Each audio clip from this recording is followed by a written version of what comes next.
Civilized Society.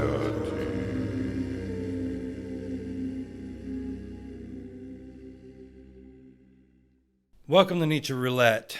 Again, we strive. Again, we pierce into the philosophy of one Friedrich Nietzsche. Oh. Via a game show format called Nietzsche Roulette.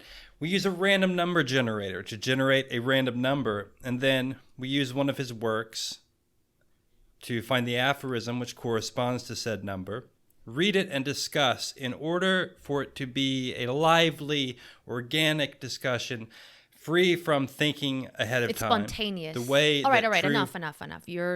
What is this? A monologue or something? Like, what do you? I'm going to speak about Alpine philosophy. I don't. Okay. I'm not familiar. Let me go to random.org. Generated number 47. Hello? Let's take a look. I would like to introduce myself. I just don't. I suppose. I don't matter in this podcast. I just contribute to it brilliantly. I am Salome Sibone, and you are watching Nietzsche Roulette. It is the game show for smart people and also probably mentally ill people. Welcome. So let's get started. Human All Too Human, Book 1, number 47, entitled Hypochondria. There are people who, out of empathy with and concern for another person, become hypochondriac. The species of sympathy that arises in this case is nothing other than an illness. Thus, there is also a Christian hypochondria, such as overcomes these solitary, religiously inclined people who have the suffering and death of Christ continually before their eyes. Oh boy, we're good. We're getting straight into it. Nietzsche comes with the fire every time. Well, that's intense.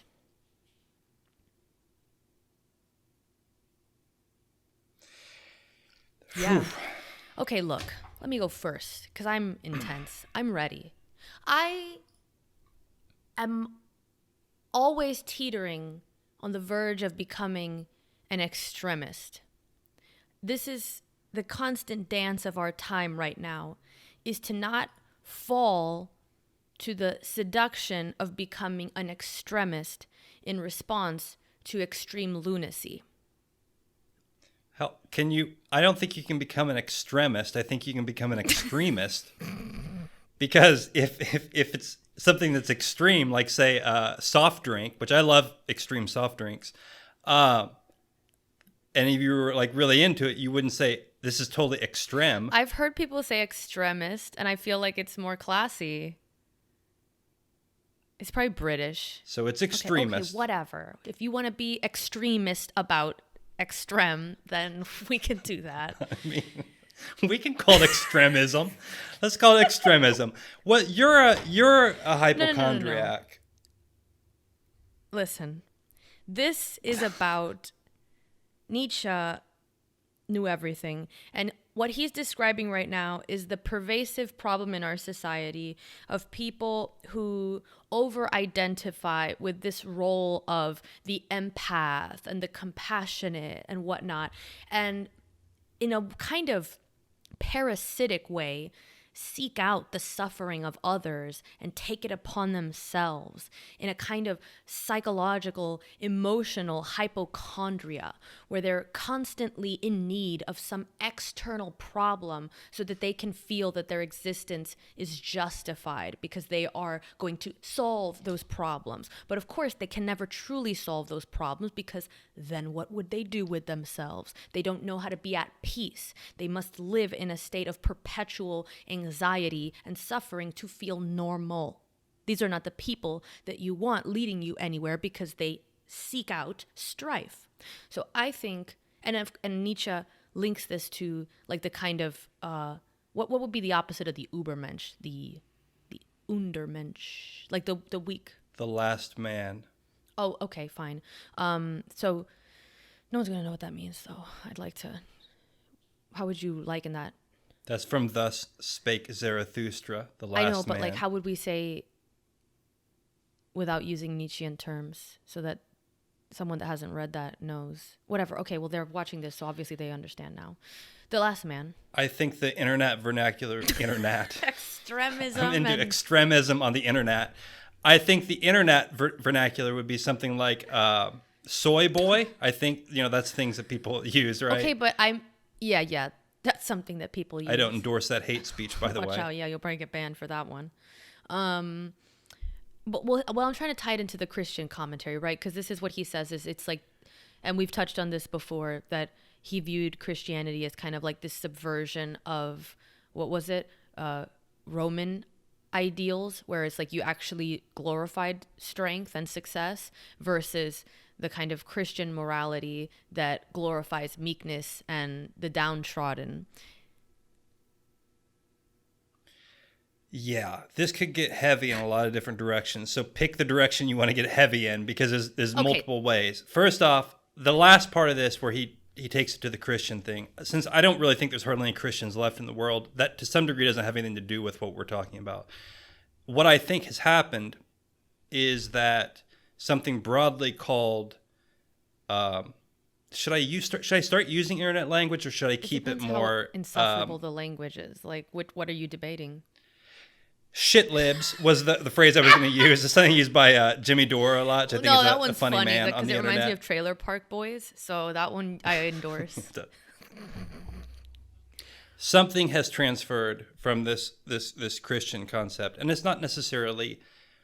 Nietzsche doesn't actually say that it's bad. He says it's an illness.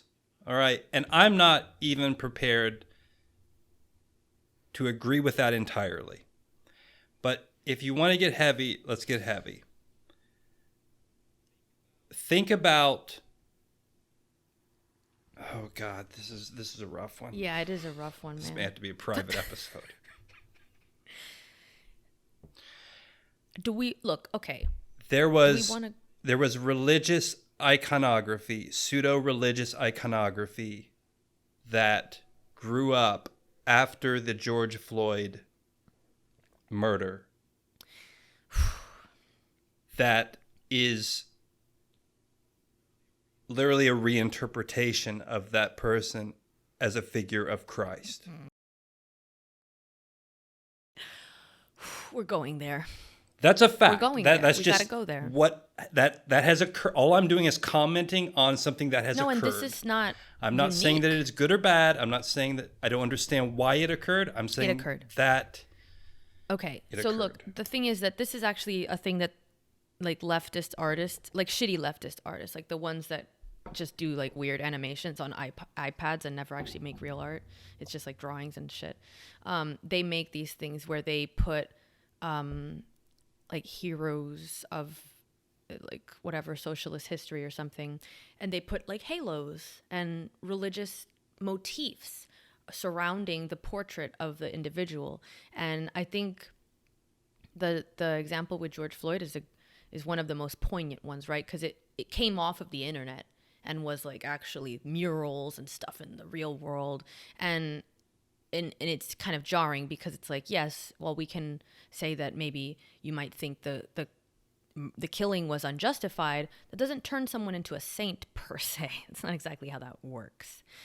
But there is this desire to deify and to turn, certain figures into saint-like characters. And so what is the impulse, right? And this is something that I criticize the neo-left for a lot, this sickly, mutated religious impulse that gets filtered through political ideology. So it's the worst of both worlds, essentially. It's a stunted kind of religion that actually cannot take you upwards towards enlightenment, towards ascent that religion could do, right? This is what religion in theory is built to do, help the individual ascend towards this path of higher being.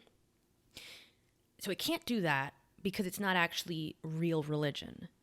But it also is dysfunctional politically because it's a pseudo kind of politics. It's not actually concerned with execution of ideals and efficacy of policy and getting things done in any way that actually helps a society.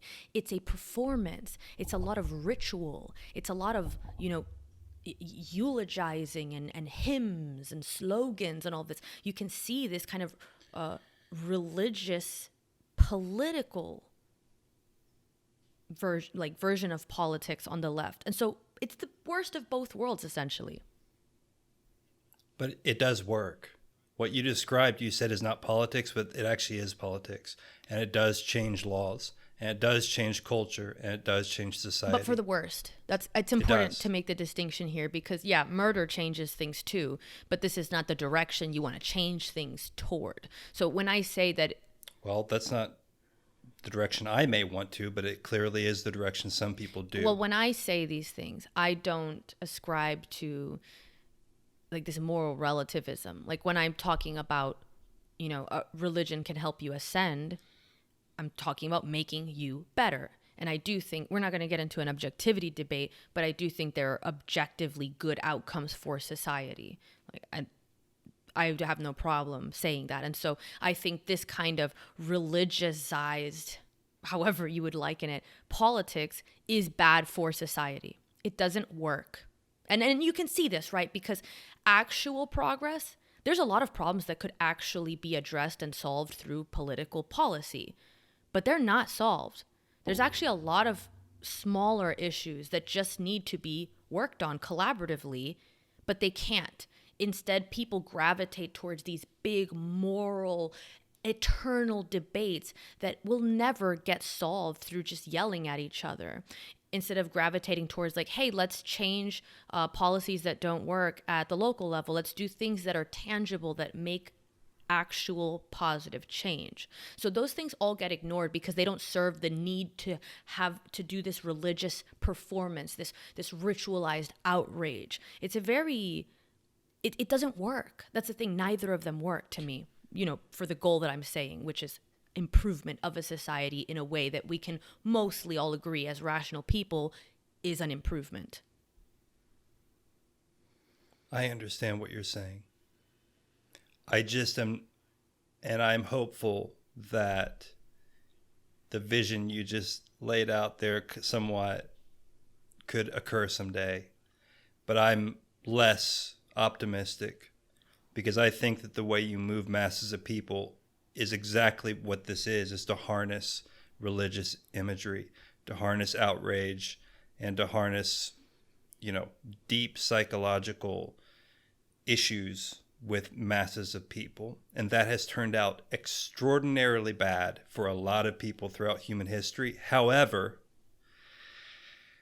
it's also been extraordinarily effective. Yeah, I agree. That's the scary thing. And this idea of a council of reasonable, logical people coming together to solve issues in some like office space rented out by your county, and to go through data or whatever and then figure out some sort of logical thing. That to me sounds more like a dream of what rational government was supposed to be. I'm not sure if that's ever been reality. Well, that doesn't mean we shouldn't work towards it, potentially. But I'm going to use all kinds of internet lingo. I've been on the internet lately. I've been surfing the internet. Am I being black-pilled? Do you hear that? We're That's born a term black-pilled. people on the internet use. Extremism. Look, this is a wonderful game show. I think that it's been really, really, really fun episode. I mean, this is the thing about. I think this was a brilliant idea on my part, because you can take any aphorism from Nietzsche and you can really go in all kinds of different directions. Okay, who with it. cares? What are you doing? I just want trying to wrap this up. Go back to the aphorism. Okay, continue it then. Okay, so let's dissect it from different angles, because I'm not done. Like, this is obviously not done. I think that, what do you think about that? About my assertion? And also, you've dropped the custom of scoring whether I won or not. I don't like that. I liked, if you told me if I succeeded or not. It's not all about you. It's about the Well, people. they need to understand if I succeed too. They want to know. Rate my response. I reject the custom. You I started put it it. aside. Okay. I know, All right, but well, I fine. stopped it. I rate myself, I succeed. Now, the thing to me is that, so I see this, I think that to me, Nietzsche touches on this desire that I see so pervasive as like the main problem in our culture right now, that particularly comes from the left. And the reason it's a problem is because they have institutional power behind them now. So that just immediately makes them a problem. Because otherwise the instinct to care about the downtrodden and all of that is useful. But Stop. Why? well, you do need, If you want to continue, then let's get heavy. Why is that instinct to care for the downtrodden useful? I think that it does help to value people at their different levels, because they most likely have something to contribute. And so the idea of wanting to help people so that they can ultimately ascend as an individual and then contribute to others is a useful instinct. It actually is helpful. But that's not what this is, though. That's my problem with it. Because, like Nietzsche is saying, it's a kind of hypochondriac version of helping. It's a sickly instinct that seeks out the downtrodden and kind of just uses them. Because I don't see the way that a lot of this activist type of people want to help other people doesn't actually help them. On the contrary, they justify people being their worst selves. They pander to people or shelter them in ways, like coddle them in ways that makes them immature and ultimately stunts their growth. It's like it's this weird parasitic relationship where people seek out these downtrodden figures and then position themselves as their protector or savior. But that implies the need for that downtrodden individual to continue staying in that role. Because as soon as that person actually ascends, you're no longer the savior. You no longer have this claim to being a protector, because the person has now ascended to the ability to protect and save themselves, which should be the goal in healthy forms of compassion and generosity. But I don't see that, because it's very clear the things that people are doing to help people actually makes them worse. I mean, you look at the homelessness issue in LA and it's like, oh, we're so compassionate. We're letting everybody live on the streets and do drugs and live in tents. Oh, we're so nice. We're so good to them. It's so nice that we don't, say it's bad. It's so nice that we make sure that we just complain about, someone else is to blame for this. It's not in the real world, in the real day-to-day situation. People that are living on the streets are living in a hell. It's the danger for them. It's a bad situation. But people pat themselves on the back thinking, oh, well, yeah, it's the state's fault or whatever it is. And that's not helping anyone. It's kind of self-serving, mutated form of compassion. I understand. And I still would like to believe the things you're saying. Let me give an alternative point of view. There's not a decision-making process. There's not a governmental policy. There isn't anything that can be done to take someone who is living on a sidewalk and is fucked up on heroin and make them into an accountant. So, now that may not be true, and I hope that's not true, and it certainly isn't true in all cases. It's not. People can get better, people can progress. people can be helped. That's true for some people. No one wants to say this, though, and no one wants to talk about it because it's extraordinarily bleak. But there are some people that cannot be helped. There's an end point. There is a point of no return for some people. Now, that is an extraordinarily difficult thing to accept and go forward from. And I actually hope it's not true. I hope that I'm wrong. But if that's true, this whole thing, and I guess we'll just take the homeless issue for a moment or whatever, this whole thing about, oh, well, how do we create this public policy to help this or make it better or worse, to some degree is just people who are better off and afraid making themselves feel better that they can actually fix something. Well, I think things can be fixed. I think things can be repaired. I think things don't have to constantly be degraded. I don't think human beings have to live in tent cities on the sidewalk, because I've seen the world, in America at least, where that wasn't the case not too long ago, even though it's all, homelessness has been a problem. When I was a child in the 80s, they were having comedy specials about homeless people.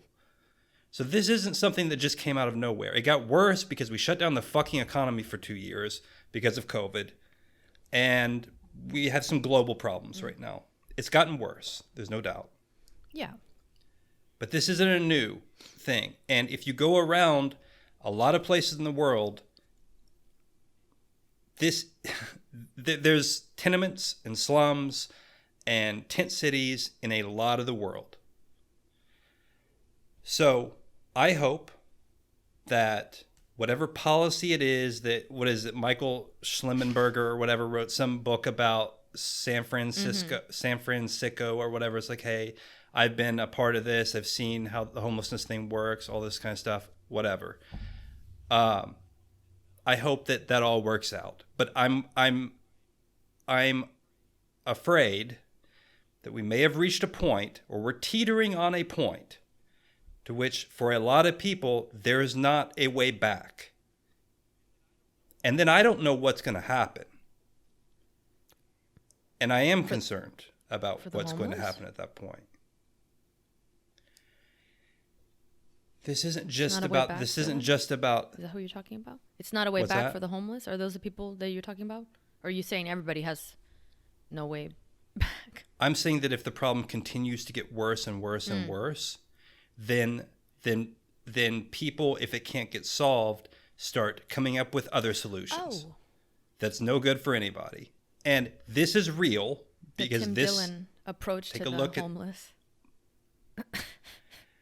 You have to look at the history of some major urban centers in South America and look at the real violence that occurs there on a day-to-day basis. And people keep on thinking that this isn't going to happen in America because we don't have any historical memory and we also don't have any idea. But I'm telling you, man, like, what's acceptable? What is it right now in LA County? 60,000 people living on the streets? Dude, something. What's the number? I don't know the number. But like, I can tell you that it's a weird thing because when you ask what's acceptable, but wait, what happens when it doubles? So then what's the solution? And then what happens when it doubles after that? This right now is the amateur game of the destruction of society. This is like, we're again kind of teetering around the line of all this.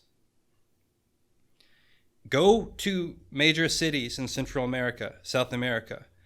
Look at what that's like. And then understand that that can happen here. what?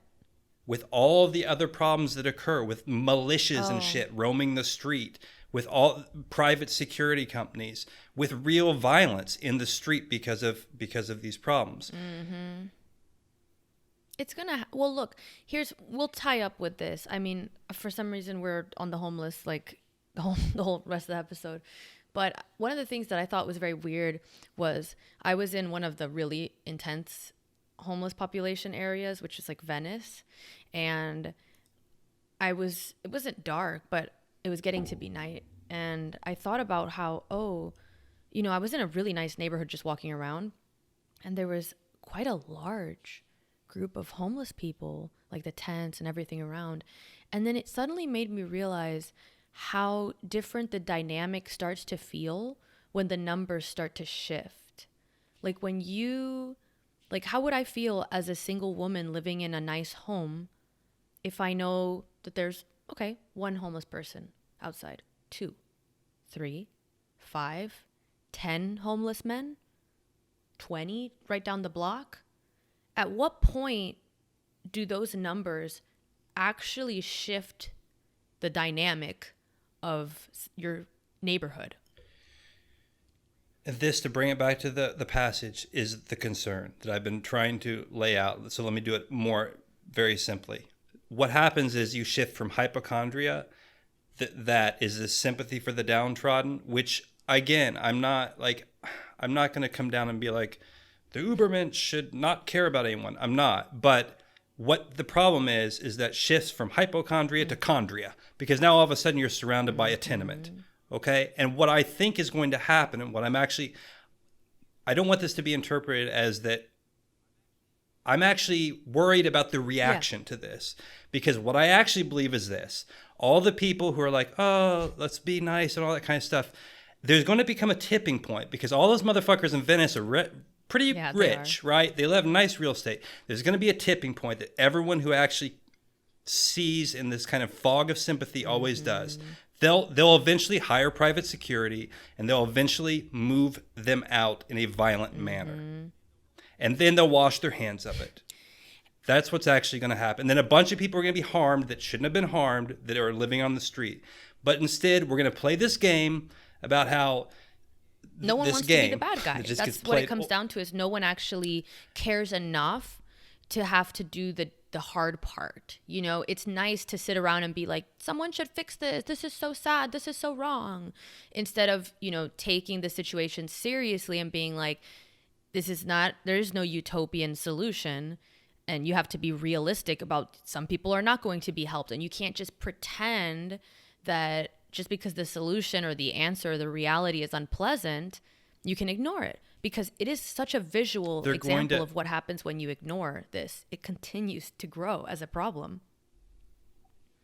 And then there'll be a day where these people who live in multi-million-dollar houses in Venice will hire private security and pay them $18 an hour that are armed, because the government won't do it, but then the government will look away when all these people are washed into the fucking sea.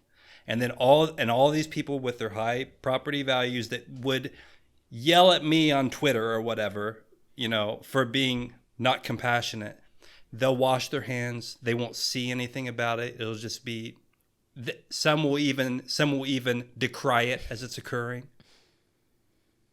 So anyway. Yeah, and that... This has been a wonderful episode nice of Nietzsche Roulette. Would you like to take us out on a positive note? Uplifting episode.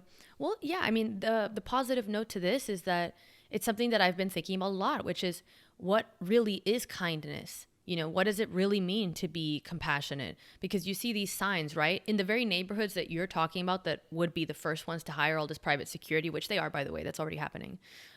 They always have these signs, kindness is everything. And it's like, is it really kind that you have a tent city of people that are addicted to drugs, overdosing, deeply mentally disturbed, and you just walk by it because that's compassionate? So it's a good thing to consider, the sickly, self-serving version of empathy that I think Nietzsche is talking about. And so, shall we leave it there? Have we done enough damage? I think we've all won, and I think the homeless have won also. For now. To declare a winner for this round of Nietzsche Roulette, I would like to say that we've all won. We're all winners here. That's that kindness is everything mentality.